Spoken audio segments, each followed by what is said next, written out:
Hello बच्चों। जैसा कि आप जान रहे हैं कि मैंने एक रोटेशन की सीरीज शुरू की है। एक टफ चैप्टर को इजी बनाने का मेरा प्रयास है। तो उसी सीरीज में मैं अभी तक 4 वीडियो लेक्चर अपलोड कर चुका हूं, जिसमें कि दो या तीन हमारे मोमेंट ऑफ इनर्शिया को लेकर है। तो उसमें कंप्लीट मोमेंट ऑफ इनर्शिया मैंने कर दिया है। एक वीडियो लेक्चर जो मैंने डाला है वो लगभग 1 घंटे का है। लास्ट लेक्चर जो डाला है वो टॉर्क का है। तो उसमें टॉर्क और उसके एप्लीकेशन दिखाए मैंने कुछ एग्जांपल के साथ। ठीक है। और आज मैं अभी जो आपको समझाने जा रहा हूं ये इसमें मैं आपको एंगुलर मोमेंटम लूंगा। तो एंगुलर मोमेंटम कैसे कैलकुलेट करते हैं, रोटेशनल मोशन पे क्या होता है उसको जानेंगे, उसको कैलकुलेट करेंगे। और इसके जस्ट नेक्स्ट वीडियो जो मेरा आने वाला है उस पर combined torque and angular momentum दोनों के प्रॉब्लम ढेर सारे कराए जाएंगे। तो आप नेक्स्ट वीडियो को भी देखते रहें। पूरे रोटेशन को मैं करीब 10 से 12 लेक्चर में कंप्लीट करूंगा। तो कीप ऑन वॉचिंग, देखते रहें। और सभी बच्चों को ये मेरी सलाह है कि जो भी इस वीडियो को देख रहे हैं तो इसको देखने का फायदा आपको तभी है जब आप साथ साथ इसके नोट्स बनाएं। देखिए, किसी के बनाए नोट्स से उतना फायदा नहीं होता जितना आप खुद पढ़कर बनाएं। तो आप जो भी पढ़ते जा रहे हैं वीडियो को पॉज करिए, उसका नोट्स बनाइए, तभी आपको फायदा है। तो आप एक्सट्रीमली अच्छा फायदा लेना चाहते हैं, इसका यूज करना चाहते हैं, सीखना चाहते हैं, तो नोट्स जरूर बनाएं विदाउट स्किप, बिना स्किप किए हुए सारे पॉइंट को समझें। तो आपका एक कॉन्सेप्ट स्ट्रांग होगा। तो चलिए शुरू करते हैं। Angular momentum.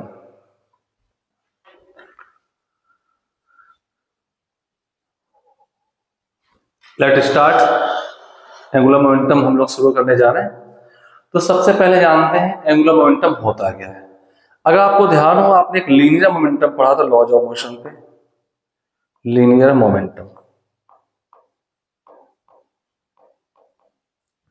अगर आपको ध्यान हो तो लीनियर मोमेंटम था पी वेक्टर इसको to mass into velocity vector. Translational motion में जो रोल लीनियर मोमेंटम का था, रोटेशनल मोशन में सेम रोल एंगुलर मोमेंटम का होगा। लीनियर मोमेंटम मास और वेलोसिटी का मल्टीप्लाई होता था। वेलोसिटी यानी कि उसका सेंटर ऑफ मास की वेलोसिटी की बॉडी से ट्रांसलेट कर सकती थी। सेम रोल रोटेशनल मोशन पे एंगुलर मोमेंटम का होता है। तो आप ये कह सकते हैं एंगुलर मोमेंटम डिफाइंड अगर हमें करना हो तो हम कह सकते हैं rotational effect of linear momentum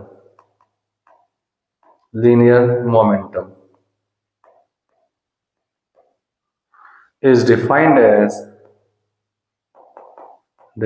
as angular momentum. Rotational effect of linear momentum is defined as angular momentum. यानी कि जो रोल लीनियर मोमेंटम का ट्रांसलेशनल मोशन पे होता है, सेम रोल एंगुलर मोमेंटम का रोटेशनल मोशन पे होता है।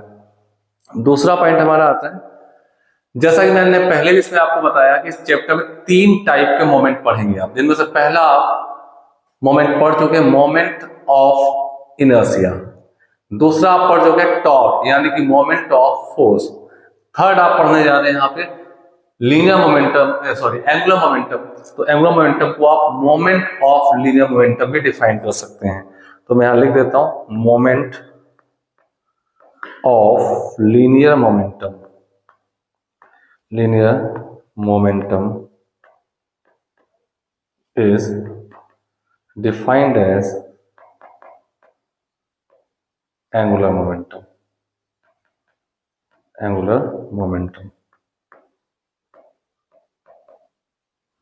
एंगुलर मोमेंटम को हम एक सिंबल L से रिप्रेजेंट करते हैं, L vector.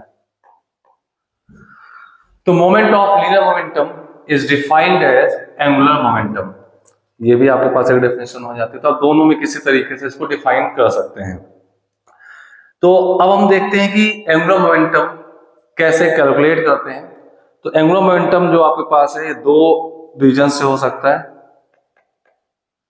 Angular momentum 2 reason से हो सकता है आपके पास। किसी बॉडी में या तो ट्रांसलेशनल मोशन हो रही हो, ट्रांसलेशनल मोशन ड्यू टू पहला ड्यू टू ट्रांसलेशनल मोशन भी हो सकता है एंगुलर मोमेंटम बॉडी में, और दूसरा है due to rotational motion, due to rotational motion. Translational motion अगर किसी बॉडी में तो भी उसके पास एक एंगुलर मोमेंटम हो सकता है, और रोटेशनल मोशन है तो भी बॉडी में एक एंगुलर मोमेंटम हो सकता है। मैं आपको बता दूं, क्योंकि ये मोमेंट जैसे टर्म है, तो मोमेंट जैसे टर्म एक्सिस और रेफरेंस पॉइंट डिपेंडेंट होंगे। एक्सिस, एक्सिस हमारा मतलब है एक्सिस ऑफ रोटेशन, और reference point dependent, reference point dependent होंगे। रेफरेंस पॉइंट डिपेंडेंट होंगे, तो आपको ये बात ध्यान रखनी है कि जितने भी मोमेंट जैसे टर्म होते हैं वो एक्सिस और रेफरेंस पॉइंट डिपेंडेंट ही होते हैं। ठीक है, तो चलते देखते हैं, पहले इस बात को समझते हैं कि ड्यू टू ट्रांसलेशनल मोशन किसी बॉडी में क्यों हो सकता है एंगुलर मोमेंटम। तो जैसे मैं एक एग्जांपल ले लूं इसको समझने के लिए, अगर मैं एक एग्जांपल ले लूं, सपोज आखिर किसी बॉडी की ट्रांसलेशनल मोशन रोटेशन कहां से क्रिएट कर सकती है, यानी कि एक एंगुलर मोमेंटम कहां से ला सकती है। सपोज एक हाईवे है और यहां पर कोई एक व्हीकल है, आप इस व्हीकल के यानी कि हाईवे के परपेंडिकुलर एक ऑब्जर्वर वो खड़ा हुआ है, तो ऑब्जर्वर से इस कार सी को ये ज्वाइन करने वाली एक लाइन है t=0 पर। दो ऑब्जर्वर थे, ऑब्जर्वर 1 एंड ऑब्जर्वर 2। दो ऑब्जर्वर थे, दोनों ही इस व्हीकल को किसी स्टेप देख रहे थे। ये व्हीकल एक कांस्टेंट स्पीड से जा रही थी, v से, v कांस्टेंट स्पीड से जा रही थी। आप सोचिए t=t पर व्हीकल यहां पहुंच गई, t=t पर व्हीकल यहां पहुंच गई। अब आप सोचिए, ऐसे में खड़ा हूं, एक व्हीकल ऐसे जा रही है, तो मुझे लगा था व्हीकल को देखने मुझे ऐसे टर्न होना होगा। व्हीकल अगर स्ट्रेट रोड में जा रही है तो मुझे ऐसे ऐसे अपनी निगाह को टर्न करना होगा। ठीक है, तो ऐसे ही आप गौर से देखें, जब t=t पर व्हीकल यहां आई तो ऑब्जर्वर का 1 का ज्वाइनिंग वेक्टर, ये सेंटर ऑफ मास व्हीकल को ज्वाइनिंग वेक्टर एक एंगल रोटेट करेगा उस टाइम पे, डेल्टा थीटा हो। इसका भी एक एंगल रोटेट हुआ, डेल्टा थीटा 2। आप देख पा रहे हैं ये दोनों ही एंगल अलग अलग है। तो आप देखेंगे कि जो ज्वाइनिंग लाइन थी, दिस वन, जैसे जैसे आगे बढ़ता जा रहा था ज्वाइनिंग लाइन टर्न होती जा रही थी, आगे बढ़ रहा था, ज्वाइनिंग लाइन टर्न हो रही थी। तो ये ज्वाइनिंग लाइन टर्न हो रही है तो कहीं ना कहीं एक एंगुलर टर्म इन्वॉल्व हो रहा है, यानी कि ज्वाइनिंग लाइन एक सर्टेन रेट से रोटेट कर रही है। ठीक है, तो यहाँ पे एक एंगुलर टर्म इन्वॉल्व हुआ है, इसलिए यहाँ पे एक एंगुलर मोमेंटम होगा, और दोनों ऑब्जर्वर के लिए अलग रेट है। पहले ऑब्जर्वर को अपनी गर्दन किसी एक सर्टेन रेट से घुमानी होगी, तो दूसरे को एक डिफरेंट रेट से घुमानी होगी। अगर दोनों लगातार कॉन्टिन्यूअस स्ट्रेट रोड में जाते हुए व्हीकल को ऑब्जर्व करना चाहते हैं, आप देख पा रहे हैं these two are not same, दोनों अलग अलग है। तो किसी बॉडी में ट्रांसलेशनल मोशन होने के साथ अगर है तो उसका किसी ना किसी पॉइंट के अबाउट एक एंगुलर मोमेंटम भी होता है। तो इस लाइन के रोटेट होने का रेट एक वेलोसिटी आ जाएगी, तो इससे यहाँ पे एक एंगुलर मोमेंटम भी होगा। तो चलिए हम कैलकुलेट करते हैं, कैसे कैलकुलेट करते हैं ड्यू टू ट्रांसलेशनल मोशन। तो पहला केस हम कंप्लीट करते हैं, angular momentum due to translational motion, due to translational motion. Translational motion angular momentum कैसे कैलकुलेट किया जाएगा वो मैं दिखाता हूं आपको।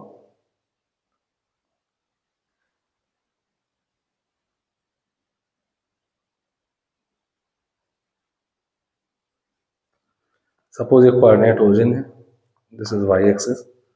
यहां पे मैंने मान लिया कोई एक हमारे पास बॉडी है, इसका मास m है, ये पॉइंट A पर है और v वेलोसिटी से जा रही है।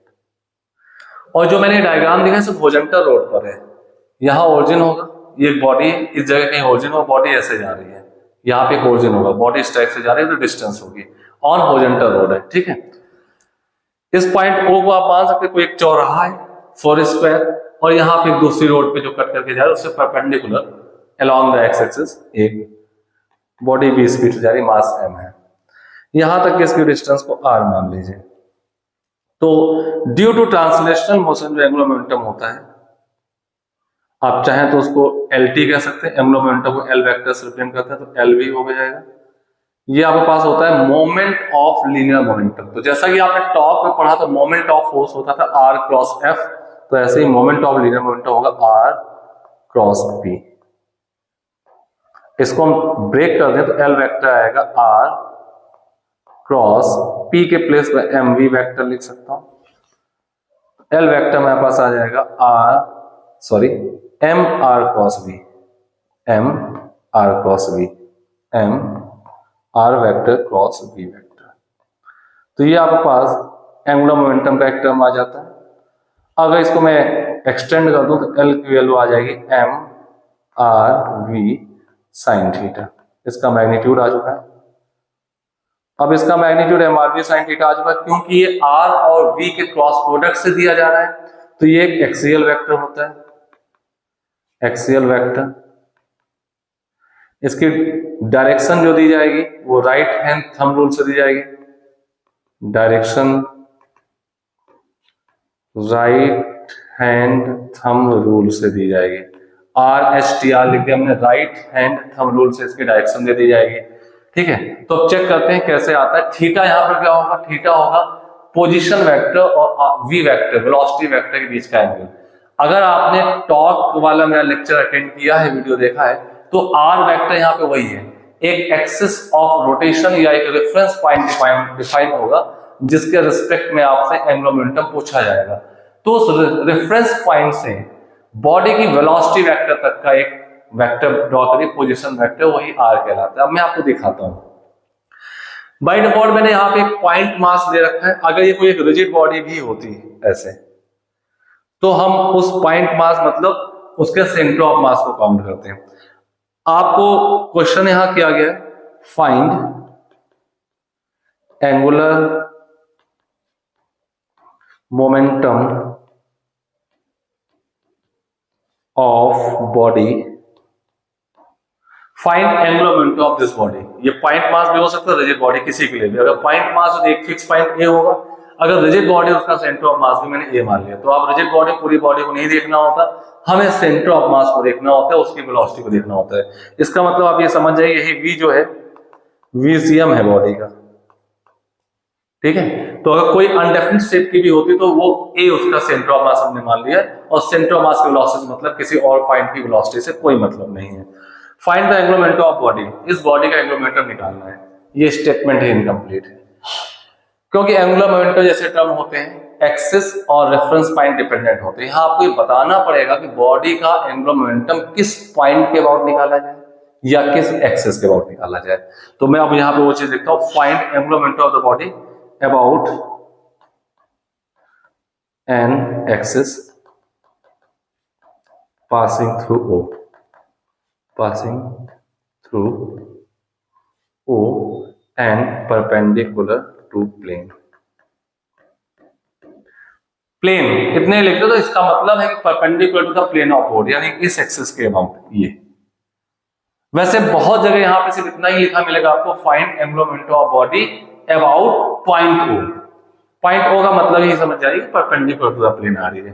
ठीक है, ये हमारे पास क्वेश्चन है।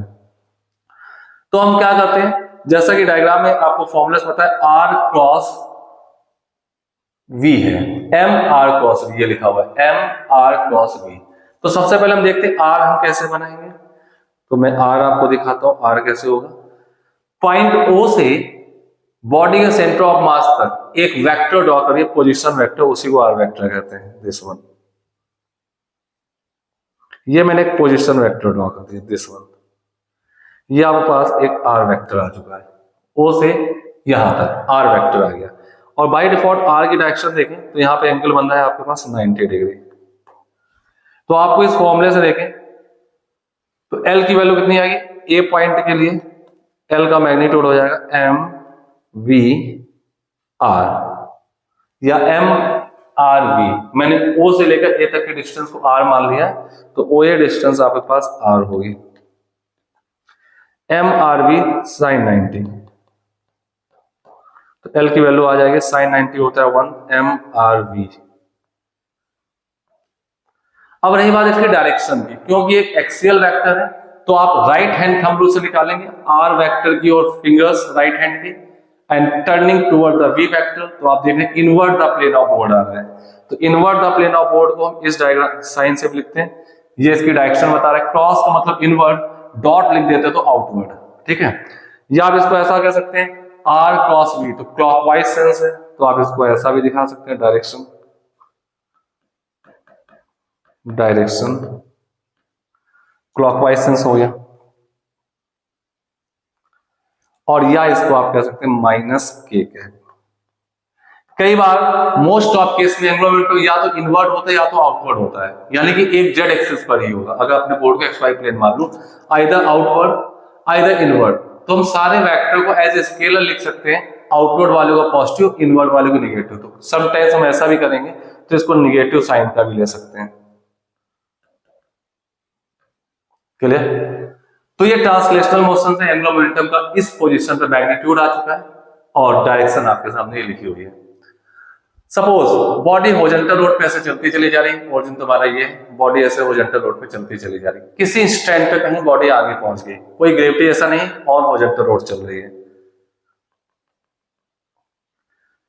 मान लो बॉडी किसी इंस्टेंट ये t = 0 पर ए पर थी, अब t = t पर, t = t पर बॉडी कहीं और आ जाती है,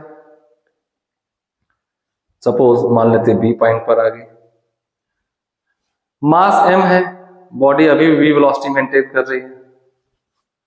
अब t = t पर इसका एंगुलर मोमेंटम पूछा जाए तो जैसा कि मैंने टॉक में बताया कि जब क्रॉस प्रोडक्ट लेना हो तो उसमें साइन थीटा जैसा टर्म आ जाता है, तो कोई जरूरी नहीं कि आप साइन थीटा लें, आपको r और v के बीच क्रॉस प्रोडक्ट लेना है।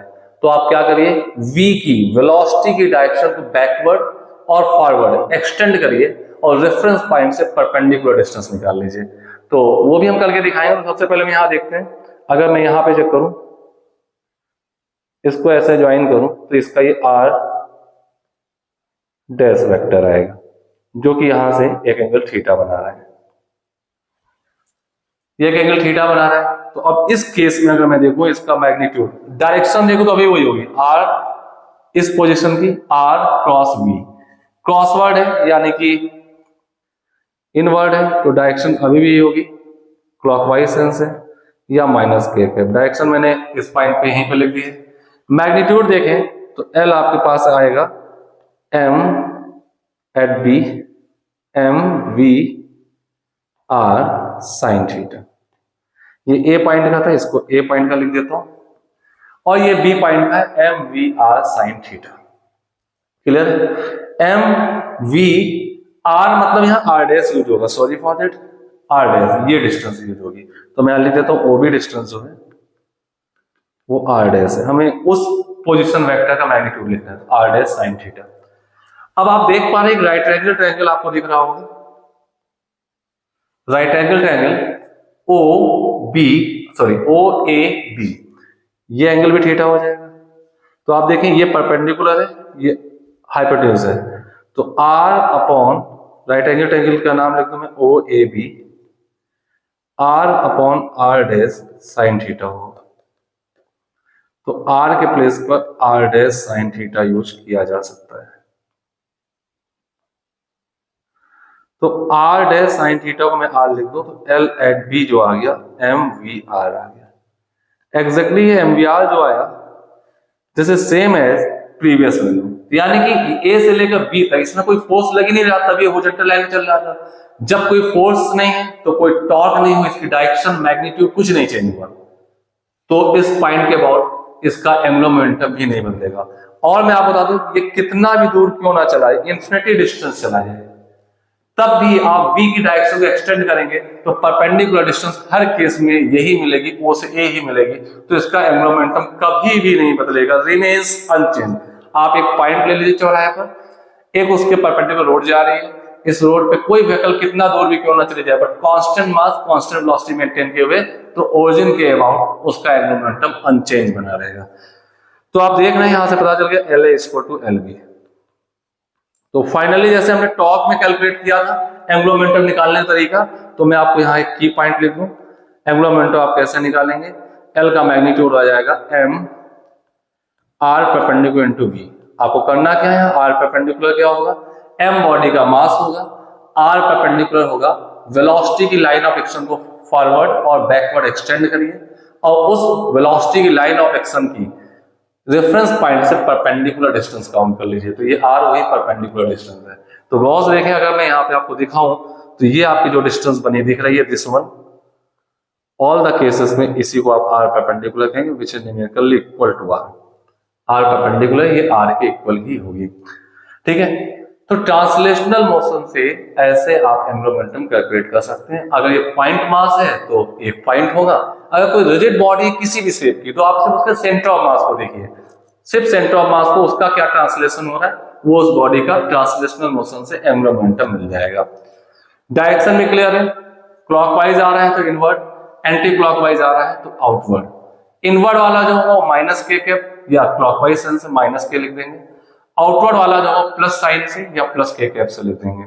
राइट हैंड थंब रूल से निकलना है, जैसे वेक्टर के क्रॉस प्रोडक्ट की डायरेक्शन निकालते हैं आप। नाउ नेक्स्ट आगे बढ़ते हैं, case 2, angular momentum due to rotational motion.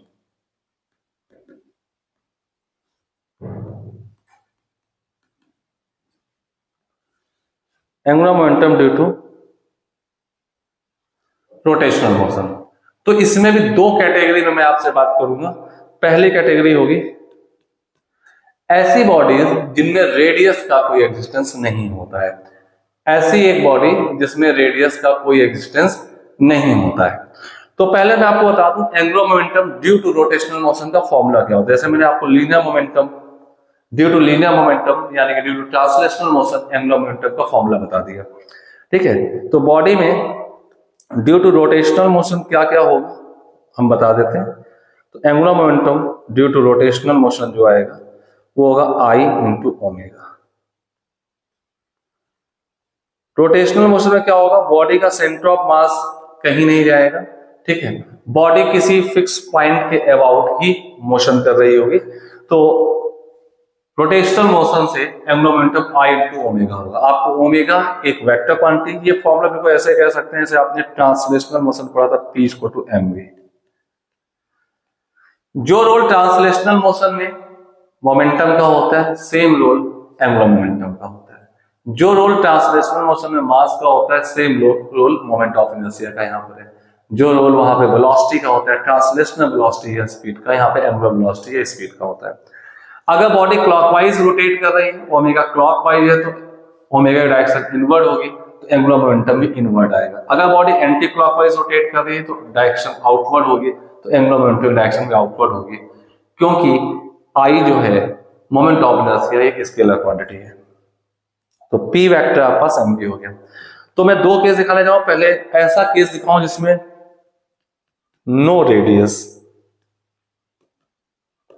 Jin bodies में कोई रेडियस ही नहीं होती।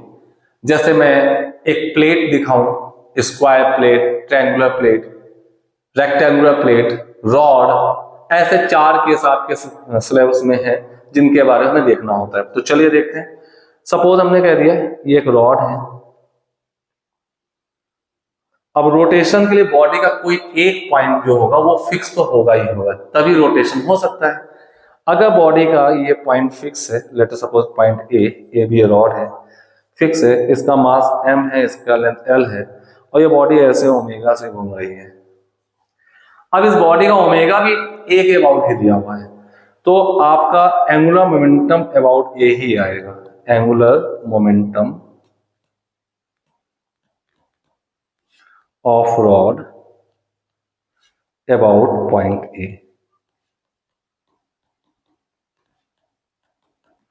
तो angular momentum about point A, तो एल वेक्टर जो आपके पास आएगा वो आपके पास हो जाएगा I about A into omega about A.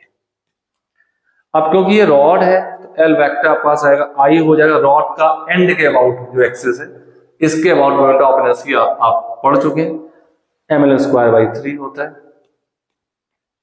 Into omega. A के अबाउट एंगुलर वेलोसिटी भी ओमेगा ही दी हुई है, लेकिन एंगुलर वेलोसिटी एक्सेस है क्लॉकवाइज यानी कि इनवर्ड, तो ये डायरेक्शन इसकी माइनस के कैप हो जाएगी। तो ये रॉड का एंगुलर मोमेंटम हो गया। ठीक है, लेट अस सपोज एक दूसरा केस ले लें। मान लेते हैं रॉड किसी और पॉइंट के अबाउट रोटेट कर रही थी।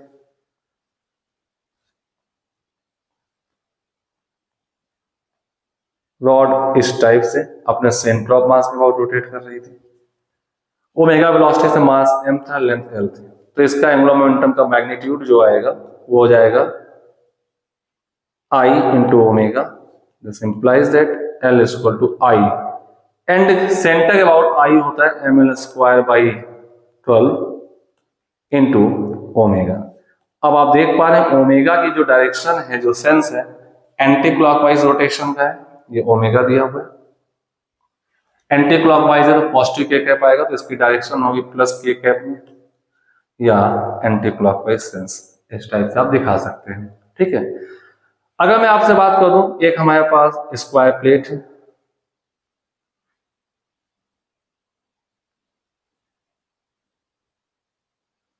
सपोज ये एक स्क्वायर प्लेट है ए बी सी डी,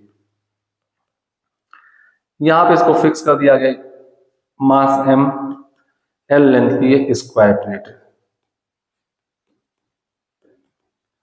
अब इस पॉइंट के अबाउट ये इस टाइप से रोटेट करी एंगुलर वेलोसिटी ओमेगा से। मैं इसका एग्जांपल आपको दिखाता हूं। सपोज ये एक प्लेट है, इस टाइप से हिंज है, आप देख पा रहे हैं डी पॉइंट है, इसके अबाउट ये ऐसे रोटेट कर रही है दिस। तो यहाँ पे एक एक्सिस पास होते हैं, आप देख सकते हैं ऐसे कोई एक एक्सिस होगी इस टाइप से, इस एक्सिस के अबाउट ये ऐसे रोटेट कर रही है दिस वन। ठीक है, तो इस एक्सिस अबाउट रोटेट कर रही है, तो इसका एंगुलर मोमेंटम क्या लिखा जाएगा? Angular momentum about point D जो लिखा जाएगा मैग्नीट्यूड, वो होगा I इंटू ओमेगा।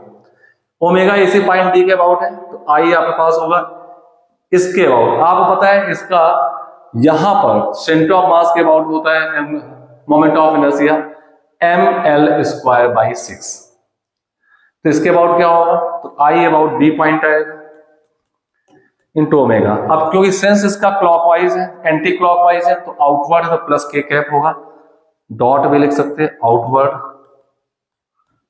भी लिख सकते हैं, प्लस के कैप भी लिख सकते हैं। ये इसकी डायरेक्शन है। I अबाउट पॉइंट डी कैसे आएगा? तो एंगुलर मोमेंटम आपके पास आएगा due to rotational motion, I हो जाएगा ml square by 6 plus ml square by 2 into omega. क्योंकि आप गॉस देखें, ये पॉइंट O इसका है सेंटर ऑफ मास, यहां पे होता है ml स्क्वायर बाई 6 और ये डिस्टेंस है l बाई रूट 2। तो आप पैरेलल एक्सिस की थ्योरम लगा करके इसका I अबाउट D निकाल सकते हैं, तो I अबाउट CM आप जानते हैं, तो I अबाउट CM हो गया ml square by 6 plus m into A square, ये हो जाएगा l बाई रूट 2 उसका स्क्वायर। तो इस टाइप से आप देखेंगे आपको L मिल जाएगा एंगुलर मोमेंटम, तो नेट I आ चुका है। ठीक है, तो इसको सॉल्व कर लेते हैं, देखिए कितना होगा। ये L आपके पास आ जाएगा 2/3 ml square into omega, because this is 1/6 and this is 3/6, 4/6 मतलब 2/3 ml स्क्वायर ओमेगा। तो ये आपके पास आ जाता है, यानी आप ये कह सकते हैं I अबाउट D जो था 2/3 ml स्क्वायर था, और मैंने मोमेंट ऑफ इनर्शिया निकालना आपको अपने लेक्चर में बता दिया है। ठीक है, तो यहां पर जिस पॉइंट के अबाउट कहा जाए उसी पॉइंट के अबाउट आपको बॉडी का मोमेंट ऑफ इनर्शिया लेना होता है, उस सेम पॉइंट के अबाउट ही बॉडी की एंगुलर वेलोसिटी होनी चाहिए। इन दिस केस हम इसको O के अबाउट भी रोटेट कर सकते थे, हम इसको यहाँ पे A और D का मिड पॉइंट था उसके अबाउट रोटेट कर सकते थे, ढेर सारे पॉइंट हो सकते थे, किसी के अबाउट भी रोटेट कर सकते थे। यहां होता तो आंसर अलग होता, इस पॉइंट के अबाउट होता तो आंसर अलग होता, इस पॉइंट के अबाउट होता तो आंसर अलग होता, अलग अलग डिफरेंट पॉइंट के अबाउट आंसर डिफरेंट आ जाता है। लेकिन जिस पॉइंट अबाउट रोटेट करते उसी पॉइंट के अबाउट एंगुलर वेलोसिटी लेनी पड़ती, और सेम उसी पॉइंट के अबाउट हमको मोमेंट ऑफ इनर्शिया भी निकालना पड़ता है। ठीक है, बट इसका जो सेकेंड केस आता है विथ रेडियस, एक ऐसी बॉडी की बात करने जा रहा हूं जिनमें रेडियस होती है। तो आपका 6 बॉडी है ऐसी, ring, disc, solid cylinder, hollow cylinder, solid sphere and hollow sphere. इन सबके केस में कुछ अलग कैटेगरी होती है, तो जरा ध्यान देखें। सपोज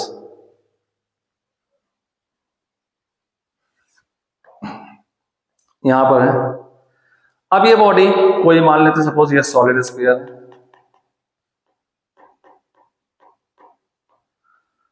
सॉलिड स्फीयर है, तो बॉडी के पास एक एंगुलर मोमेंटम होगा।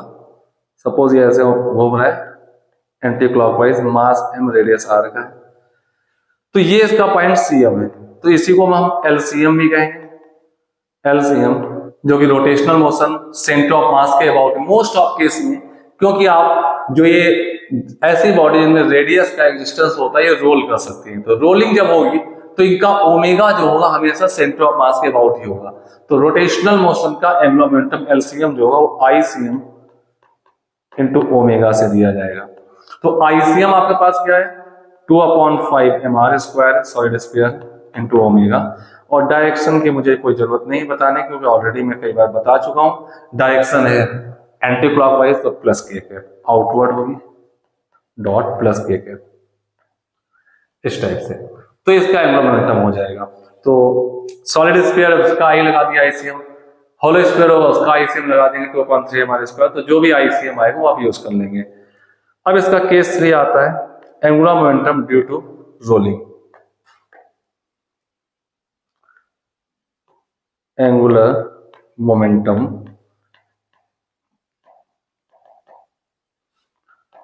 Due to rolling.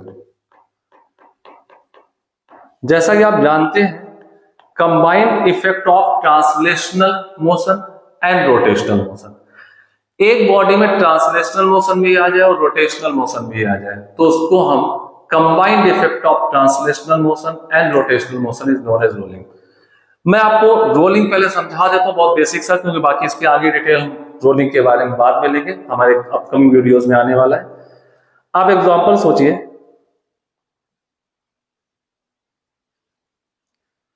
सपोज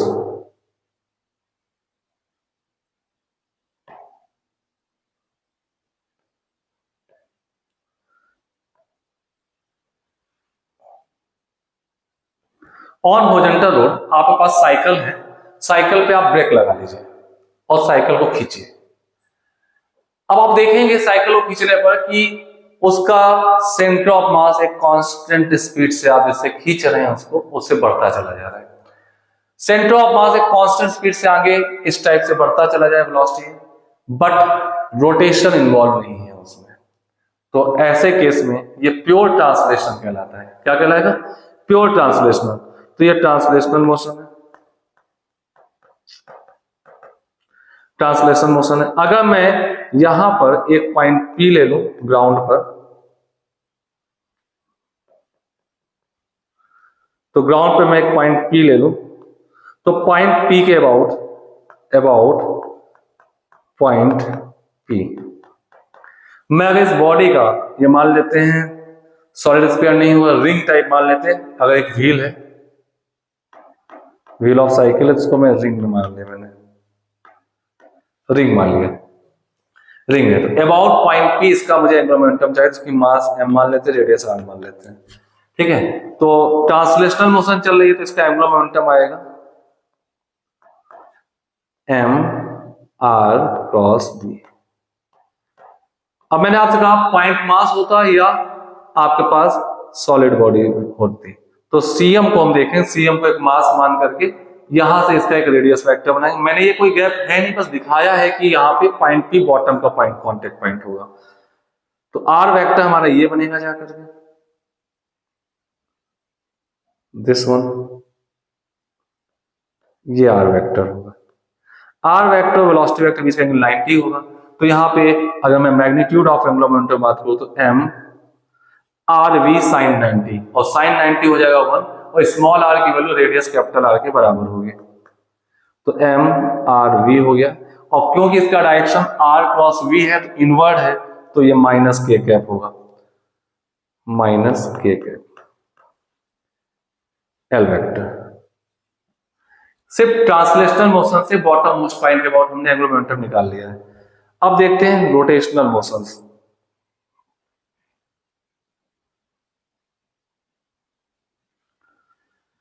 अब यही व्हील आप इसको फुल स्टैंड में खड़े, कुछ साइकिल ऐसी होती है का पिछला व्हील उठ जाता है, फुल स्टैंड बोलते हैं उसको। अब उस पर खड़ी कर दी, या ऐसा नहीं है साइड स्टैंड है तो आप उसको उठा लीजिए। अब पैडल मारिए, पैडल मारेंगे तो आप देखेंगे सेंटर ऑफ मास जहां है वहीं बना रहे, इसके पास कोई वेलोसिटी नहीं है। लेकिन अब पूरा व्हील अपने सेंटर के अबाउट ऐसे एक ओमेगा से घूम रहा है, यह सेंटर ऑफ मास। अभी भी मैं आपसे कहूं कि बॉटम पे एक पॉइंट पी है, मुझे उसके अबाउट एंगुलर मोमेंटम चाहिए इस बॉडी का। This one is point P. तो अभी भी अबाउट पॉइंट पी देखें, पॉइंट पी। तो रोटेशनल मोशन से जो एंगुलर मोमेंटम होगा ड्यू टू रोटेशनल मोशन, वो किसी भी पॉइंट वर्ड पूछा जाए उसको आईसीएम इंटू ओमेगा ही लिखा जाना है, ICM into omega in this case. जबकि ऐसी बॉडीज में रेडियस नहीं थी तो उसमें डिफरेंट केस में अलग अलग पॉइंट अबाउट आई लिखा। जैसे आप रॉड का देखें, ये I am L square by 12 लिखा गया क्योंकि इसके अबाउट था, ये आपका एंड के अबाउट था, एम एल स्क्वायर बाई 3 लिखा गया। लेकिन in the case of these bodies आपको किसी पॉइंट अबाउट पूछा जाए, प्योर रोटेशन होती है, तो एंगुलर मोमेंटम सिर्फ सेंटर ऑफ मास के अबाउट ही होता है। तो आई एलसीएम आई ओमेगा हो जाएगा। तो एल वेक्टर आपके पास हो गया, आईसीएम होगा, रिंग है तो M R square into omega. अब क्योंकि घूम ऐसे रहा है तो ओमेगा आपका क्लॉकवाइज सेंस में, तो इनवर्ड आएगा, माइनस के कैप हो जाएगा, माइनस के कैप। अब एक बॉडी में अभी आपने सिर्फ ब्रेक लगाई, खींचा, ट्रांसलेशनल हुई, एक एंगुलर मोमेंटम आ चुका है। आपने व्हील को उठा लिया, पैडल मारे, रोटेशनल मोशन हुई, तो ये आ चुका है। इसको मैं लिख देता हूं रोटेशनल मोशन।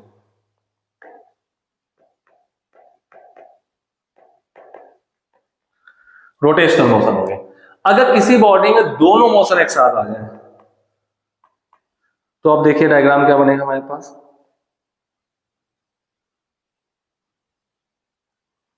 ये हो गया। अब बॉडी का सेंटर ऑफ मास मूव भी कर रहा होगा,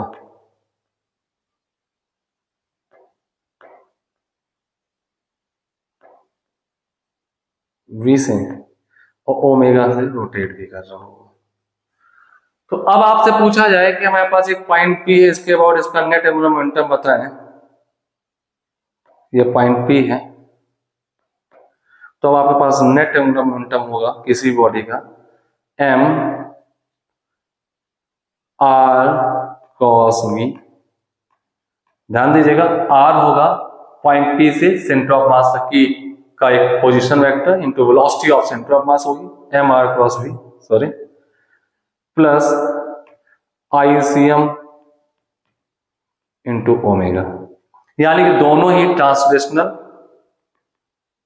और रोटेशनल पार्ट ऐड हो जाएंगे। ठीक है, तो रोटेशनल में किसी भी पॉइंट वर्ड पूछा जाए बट आई अबाउट सीएम ही लिया जाएगा रोलिंग बॉडीज के लिए, ध्यान दीजिएगा। जबकि सेंटर ऑफ मास का उस पॉइंट के अबाउट ही पोजीशन वेक्टर लिया जाएगा, जबकि रोटेशनल मोशन वाला पार्ट जो है वो आईसीएम इंटू ओमेगा से ही लिखा जाएगा। अगर आप इसको देखें तो ये दोनों टर्म का ही सम है। अब दोनों ही माइनस के कैप है, तो आप इसका आंसर लिख सकते हैं M R V plus M R square omega minus K cap, ऐसा आप लिख सकते हैं उसको। अब मैं आपको एक चीज बता दूं, इसका मैग्नीट्यूड अगर मैं निकालूं तो इसका मैग्नीट्यूड जो आएगा, इसका जो मैग्नीट्यूड आने वाला है वो है M R V plus M R square omega. ये इसका मैग्नीट्यूड है, direction minus K cap. Most of case में आपके जो भी एंगुलर मोमेंटम की डायरेक्शन आएगी या तो इनवर्ड माइनस के कैप या आउटवर्ड प्लस के कैप। ऐसा मैंने टॉर्क में भी आपको बताया था, या इनवर्ड या आउटवर्ड आएगा। तो अगर आपके प्रॉब्लम के सारे एंगुलर मोमेंटम की डायरेक्शन इनवर्ड आ रही है तो आप वहां माइनस का झंझट नहीं रखें, माइनस को इग्नोर कर दीजिए, आप इनवर्ड को एक पॉजिटिव लेकर के आप ये मैग्नीट्यूड लिख सकते हैं। बट माइंड रखिएगा इनवर्ड को आपने लिया है तो इसी सेंस में आपके आंसर आना शुरू हो जाएंगे। तो आप ऐसा कुछ भी कर सकते हैं, बाकी प्रॉपर तरीका है इनवर्ड माइनस आउटवर्ड प्लस। दो तीन एंगुलर मोमेंटम आ रहे हैं, कुछ इनवर्ड है कुछ आउटवर्ड है, तो आपको प्लस माइनस लेना ही पड़ेगा। लेकिन सारे इनवर्ड है तो इनवर्ड को प्लस ले लो, सारे आउटवर्ड है तो आउटवर्ड को प्लस ले लो, तो माइनस के झंझट से आप बच जाएंगे। ठीक है, तो ये आपके पास नेट एंगुलर मोमेंटम आ चुका है ड्यू टू रोटेशनल मोशन। तो ये की पॉइंट है, आपको किसी भी पॉइंट के अबाउट निकालना है रोलिंग बॉडीज के लिए जिसमें रेडियस का डिस्टेंस है, तो सेंटर ऑफ मास का पोजीशन वेक्टर उसी पॉइंट अबाउट लीजिए जिस पॉइंट के अबाउट एंगुलर मोमेंटम निकालना है। लेकिन रोटेशनल का इफेक्ट सिर्फ सेंटर ऑफ मास के अबाउट ही हो तो आईसीएम इंटू ओमेगा लिखा जाएगा, इस बात को ध्यान रखिएगा। कई बार कुछ बच्चे क्वेरी कर देते हैं सर इस पॉइंट अबाउट निकालना है तो स्फीयर का इस पॉइंट के अबाउट एंगुलर आई क्यों नहीं ले रहे, तो इस पॉइंट के अबाउट नहीं लिया जाए तो वो about the centre of mass he omega defined है, तो इसलिए आपको आईसीएम इंटू ओमेगा लेना होगा। क्लियर है? तो चलिए इस पे एक और एग्जांपल ले लेते हैं और सोच समझते हैं। नेक्स्ट एक एग्जांपल है और मोस्ट पॉपुलर एग्जांपल में से एक है।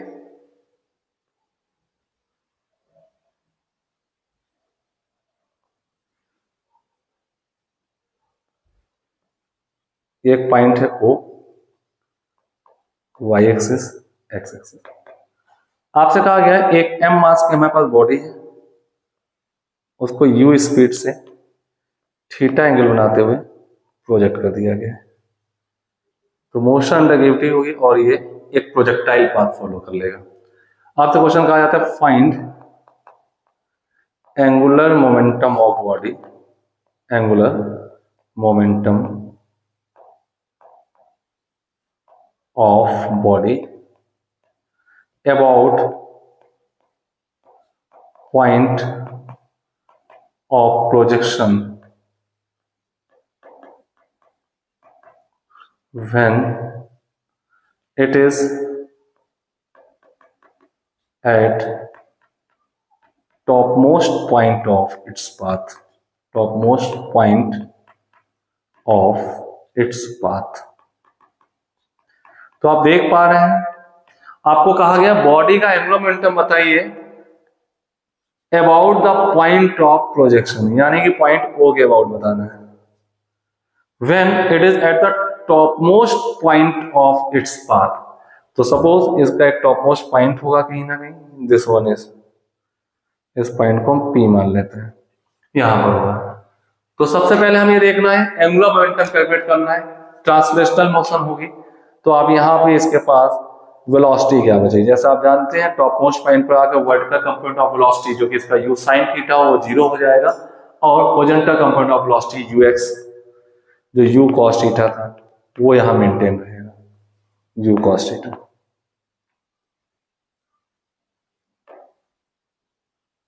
दिस टाइम ux जो कि u cos थीटा था।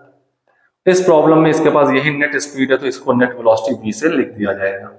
ठीक है, अब आप जैसा जानते हैं एंगुलर मोमेंटम जो होता है वो m r perpendicular into v होता है। मैं थीटा बीटा का फॉर्मूला लिखता ही नहीं हूं, m r perpendicular into v। तो v की वैल्यू तो आपके पास है, पार्टिकल के पास u cos थीटा है, मास m है वो भी हमारे पास है, परपेंडिकुलर डिस्टेंस कैसे निकलेगी, तो आप क्या करिए इसकी लाइन ऑफ एक्शन को बैक साइड एक्सटेंड करिए, ये यहां पर आ गए तो यहां से देखेंगे 90 डिग्री है, तो this one is perpendicular distance, तो आप परपेंडिकुलर डिस्टेंस ये आपके पास आ चुकी है, ये r परपेंडिकुलर है, r परपेंडिकुलर। रही बात डायरेक्शन की, एंगुलर मोमेंटम डायरेक्शन वो मैं बता दूंगा।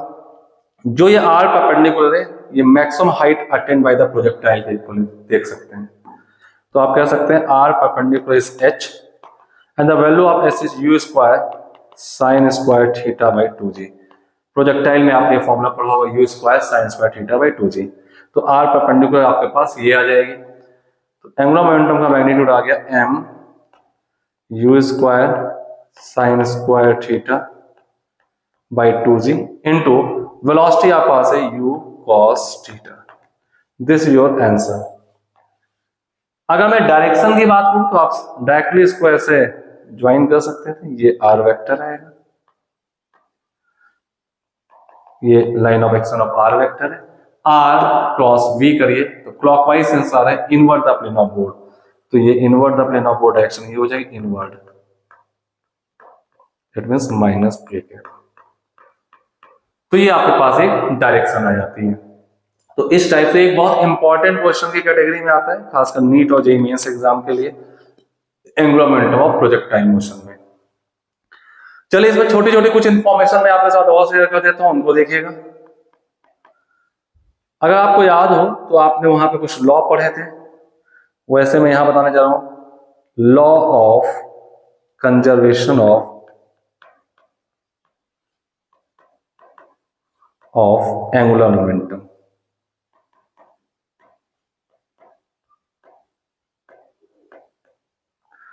Law of conservation of angular momentum क्या है? तो पहले तो मैं आपको कंपेयर करके बता दूं, अगर आपने law of conservation of linear momentum पढ़ा था तो आपने पढ़ा होगा एफ एक्सटर्नल जो होता था किसी भी बॉडी में वो होता था dp by dt। Rate of change of linear momentum is equal to the external force applied on it. और आप यहां कहते थे if F external on body is zero hence dp by dt इसको टू जीरो। और अगर किसी का रेट ऑफ चेंज जीरो है टाइम डिफरेंशिएशन तो मोमेंटम कांस्टेंट होता था, और ये था law of conservation of linear momentum. इसी के बेसिस आप कह सकते थे initial linear momentum equal to final linear momentum. Statement आता था if no external force applied on any body then its linear momentum remains constant. Similarly जो role वहां फोर्स का होता था वो रोल यहां टॉर्क का है, तो torque external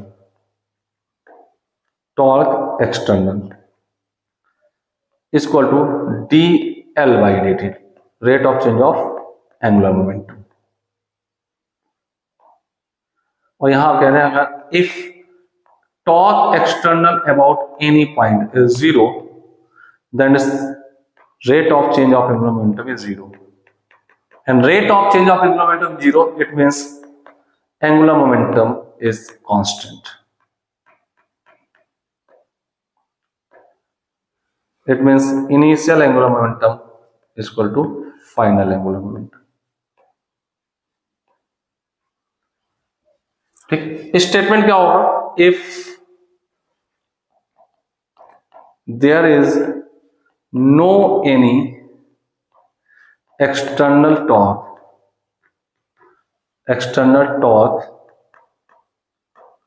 on body then its angular momentum remains constant. Its angular momentum remains constant. किसी बॉडी में कोई एक्सटर्नल टॉर्क नहीं लग रहा है तो उसका एंगुलर मोमेंटम कांस्टेंट रहेगा। हाँ, कुछ पॉइंट्स आते हैं, अगर सिर्फ रोटेशन चल रहा है तो आप एल आई इसको टू एल एफ, मैं मैग्नीट्यूड हटा दे रहा हूँ, मैग्नीट्यूड लिख रहा हूँ, डायरेक्शन हटा दे रहा हूँ, इसका मतलब है कि किसी एक ही लाइन में सारे काम हो रहे हैं। तो आप कह सकते हैं I one omega one equal to I two omega two. Most of case में इस फॉर्मूला बेस्ड बहुत से प्रॉब्लम आपको मिलते हैं। आई वन ओमेगा वन उसका इनिशियल मोमेंट ऑफ इनर्जी और एंगुलर मोमेंटम होगा, सॉरी एंगुलर वेलोसिटी होगी सिस्टम की, फाइनल आपका ये मोमेंट ऑफ इनर्जी और फाइनल एंगुलर वेलोसिटी होगी। क्लियर है? अब कुछ और भी फॉर्मूले होते हैं, जैसे आपने पढ़ा था torque equal to I alpha होगा, जैसे आप वहां पढ़ते थे F equal to M A, वैसे यहाँ torque equal to I alpha भी आ जाएगा। ठीक है, तो ये कुछ रिलेटेड फॉर्मूले हैं, आप इसका यूज कर सकते हैं और प्रॉब्लम को सॉल्व कर सकते हैं। तो ये एक छोटी सी डिटेल थी अबाउट द एंगुलर मोमेंटम, मैंने सारी चीजें लिख दी हैं। अगर आपको इसका रिटेन जो मैंने आपको पढ़ाया है वो चाहिए तो वो भी मैं आपको आप कमेंट्स करिए, तो अगर आपको रिक्वायर्ड है तो मैं आपको वो भी इसके कमेंट बॉक्स में दे दूंगा। ठीक है, लास्ट में सभी बच्चों से कहना चाहूंगा, मैंने बहुत कोशिश की है कि आपको बहुत आसान तरीके से समझाया जाए। मेरा नेक्स्ट वीडियो जो भी आने वाला है उसमें एक कंबाइंड टॉर्क और एंगुलर मोमेंटम, क्योंकि दोनों ही वेक्टर प्रोडक्ट से सॉल्व होते हैं, तो दोनों के ढेर सारे बढ़िया बढ़िया एग्जांपल आने वाले हैं, तो उसको मिस मत करिए, पूरी सीरीज देखिए। तो रोटेशन से आपका डर जो है थोड़ा तो कम होगा ही होगा, ये मेरा पूरा प्रयास रहेगा एक टफ चैप्टर को इजी बनाने का। और आप यहाँ पढ़ने आए हैं, मैं साफ बात कर लूं कि मैं पढ़ाने के सिवा यहाँ कोई बात नहीं हो रही है, इसलिए अपना टाइम वेस्ट मत करें। अगर आपको सीरियसली पढ़ना है तो इसके नोट्स जरूर बनाएं। अगर आप नोट्स नहीं बना रहे हैं तो टाइम वेस्ट करने की इस चैनल पे जरूरत नहीं है। ठीक है, तो अपना कैरियर बनाना है आपको, तो टाइम वेस्ट मत करें, अच्छे से नोट्स बनाएं और उसके बाद प्रॉब्लम करें। श्योर हूं मैं कि अगर आप इसको पढ़ने बात करते हैं तो प्रॉब्लम में आपको थोड़ा सा इजीनेस जरूर मिलेगा। ठीक है, थैंक यू। देखते रहे, अगला वीडियो मिस मत करें। लगभग कल ही मैं इसको अपलोड कर दूंगा, नेक्स्ट वीडियो, इस पे ढेर सारी प्रॉब्लम अपलोड होंगी। Okay, thank you.